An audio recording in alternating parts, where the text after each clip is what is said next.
Yo, nakatanggap ako ng malupit na request mula kay Sinyo. Nagre-request siya ng isang normal dish pero may twist. Pues, madali pa to sa easy, mas mundo pa sa earth. Let's go! Yo, welcome to Pimp Your Food. Sa mga hindi nakakakilala kay Sinyo, siya po ay isang medyo magaling na rapper. Pwede na.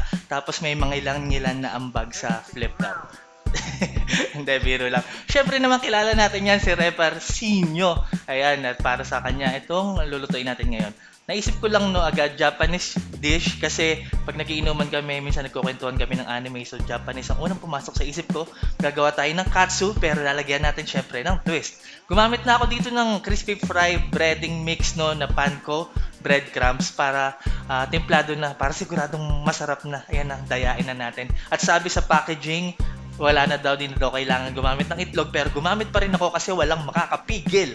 So meron lang ako ditong chicken breast, pinitpit ko lang ng hanggang lumipis, tapos yan nilagay natin sa itlog and then kinoat natin ng breadcrumb. Oh, gago, di pa mainit yung mantika. Ano ba yan, tipsy? Pero ayan, pagka-coat ng ating breadcrumbs, pwede na nating iprito ang ating manok hanggang sa maging golden brown and crispy. Huwag na nating prito ng pagkatagal-tagal para hindi ma-dry kasi manipis lang naman ang ating chicken, no? Mabilis lang yan maluto. Ayan, pag crispy na, pwede na natin yan hanguin. So, ang sarap ng chicken katsu na yan. Siguradong masarap kasi nandaya na nga tayo. Pero ano nga ba ang twist na gagawin natin? Kung familiar kayo sa Japanese na katsu curry, ganun ang gagawin natin, pero ang twist gagawin natin Pinoy style. So, Filipino katsu curry. Ayan, simulan na natin ang pagluluto ng ating curry sa pagprito ng ating patatas at carrots. Lagay natin ng asin at paminta para may lasa na ang ating gulay, no? Ayan, tapos tuloy lang natin sa pagprito hanggang sa yung mga edges niya makita nyo may mga brownish na. Lagay na natin ang ating bawang at ang ating luya. Ayan, di mawala ang luya sa ating Pinoy style curry. Ayan, tapos pag brown na ang ating bawang, lagay na natin ng sibuyas. Luto natin yung sibuyas hanggang sa lumambot.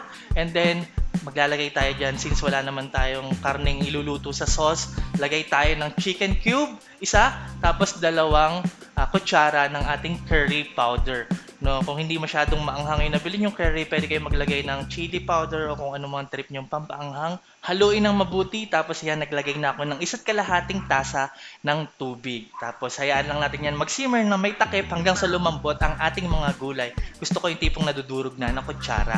1xBet is an online betting platform where you can bet not only on sporting events, but also on TV games and esports. 1xBet also offers slot games produced by more than 25 providers, such as live casino games. Try your luck today by signing up. Link in the description. Alright, ayan, malambot na ang ating mga gulay. Pwede na tayong maglagay ng gata. Ayan ang talaga magpapa-Filipino curry sa ating chicken curry na sauce.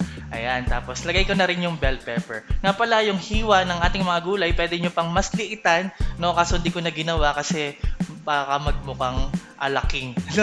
Ayan, tapos tinikman ko na at in-adjust yung lasa. Naglagay ako ng patis at paminta kasi nga hindi maanghang yung nabili kong curry.